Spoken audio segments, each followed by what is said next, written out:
Hey guys, welcome to the channel. Today I have two monsters. I have a 2nd gen orange monster and a 3rd gen black monster. So I just wanted to do a little video talking about the monster model in general and then also some of the differences between the 2nd and the 3rd generation. So I hope you guys enjoy this video. Okay guys, let's take a look at these watches up close and side by side. I've really enjoyed my time with both of these. They're both on loan at the moment, not my personal watches, but I'm a huge fan of the Monster. It's kind of a love it or hate it design. I'll admit, I used to hate it when I first saw pictures of the Monster. I thought it was a dang ugly watch, but I have changed 180 degrees. I'm now firmly in the love camp. I think it's a really cool, compelling model with a lot to offer. So although you might think it's ugly like I did, hear out the video, watch it, look at what I have to say objectively. You may find yourself searching online for a good price on a Monster. So let me focus here on the 2nd generation. We'll just talk about it real briefly before we compare the two. For those of you unfamiliar with the Monster, it's a prospects level, kind of the entry level Seiko divers that is just really good value for money. I'm wearing an SKX009 right here. This is probably the most well-known entry-level Seiko diver, and the Monster, in my opinion, is the next step up in the ladder, so to speak. It's comparable to the Turtle, not quite at sumo level, but it's really cool. And the thing that I really like about it that initially I hated was the design. It's really bold, really unique, and I'll tell you what, honestly guys, it's really fun to wear. It just definitely draws attention. It's really it's just enjoyable to wear. It's robust, it's weighty, it's comfortable, it's got a nice presence, and just that bold design, it's hard to beat. That bezel is cool. Probably my favorite thing about the watch. If we get in close here, you'll notice that the bezel kind of swoops downward toward the crystal in a nice concave form there. I really like that touch. The markers there in the bezel, they're machined into that chunk of stainless steel and filled with like a black enamel paint that's slightly reflective. Fully indexed, bold, matches the design of the watch. I just think that's so cool. I love these big scalloped sections. It makes the bezel, really easy to grip and operate, and those scalloped sections kind of go down into the case and continue on there. So I really think that's just a neat little touch. It's nice attention to detail, and it just makes an enjoyable element to the watch. If you look at the dial, you have those classic hands and those classic shark teeth shaped triangle indices, which are actually applied. They kind of look like they're black here, but you get it in a certain light, you definitely see the silver tone of the metal. The loom is Lumibrite. It's generously applied. It's nice and bright. It lasts a long time. Again, it's just classic Seiko loom, classic Seiko design. There is a lot to love and not a lot of criticisms in my mind. If you look at your crown, it's not signed. It's a knurled texture. It's easy to grip, and it's covered by this partial shroud coming out of the case that kind of obscures the bezel down below and up top. Kind of a neat little design element, similar to the Seiko Tuna, but not as extreme. You've got a shorter lug-to-lug length, again, makes it very comfortable. You have drilled lugs, making strap changes easy, but I really love the bracelet it comes on. It's not your average bracelet in terms of design, but it's a good quality and it's very comfortable.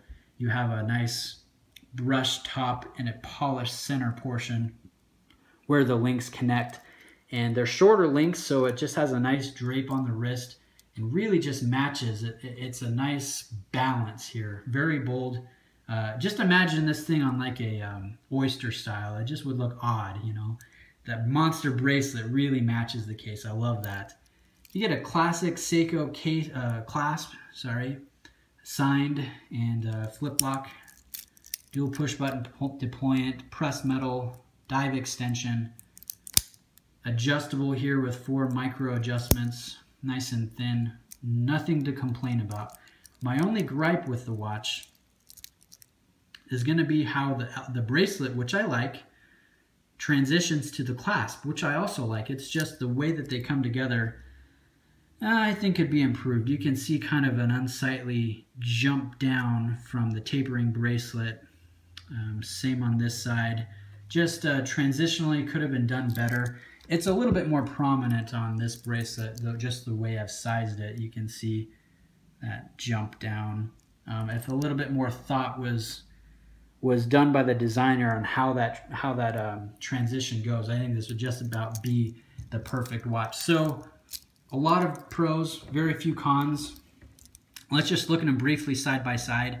Your orange second gen, or really any second gen, you're running between $200 and $300 right now. Prices are creeping up. It used to be cheaper. You could find these under $200 once upon a time, but they're just getting harder to find. So if you like it, I wouldn't hesitate. I would find a good price. I would pull the trigger, because these are not going to be around that much longer, and you don't want to live with a watch regret. So good value. I love the value. The third gens are still available. They only come in black and orange, which is just fine with me, but they're a lot more expensive. They run about $200 more, so you're going to pay between $400 and $450. Is that worth it, you know? If comparing the two, is the third gen really better than the second gen? I will tell you my personal opinion, take it with a grain of salt. Yes, the third gen is superior. It's got a better movement in it. They don't have the same movement, but I would still recommend the second gen over the third gen, because the value is here. This is an awesome watch, awesome value for the money. And if you look at the two, you have the same case, same bezel, same bracelet, fit and finish exactly the same weight, same wrist presence. The only differences are the aesthetic differences on the dial and the movement. So is that worth an extra $200, $250? You know, just have to decide for yourself. For me, no. I think the classic second gen is the way to go, but I recognize that the third gen is superior.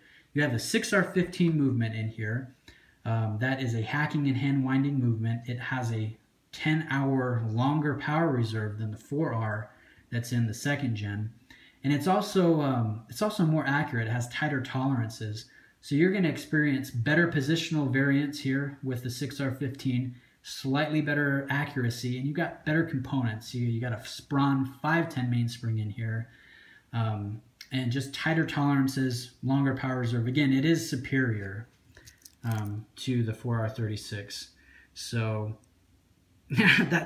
those are my thoughts. Yeah, exactly the same. It's not really worth it in terms of value, but it is superior. That's my thought.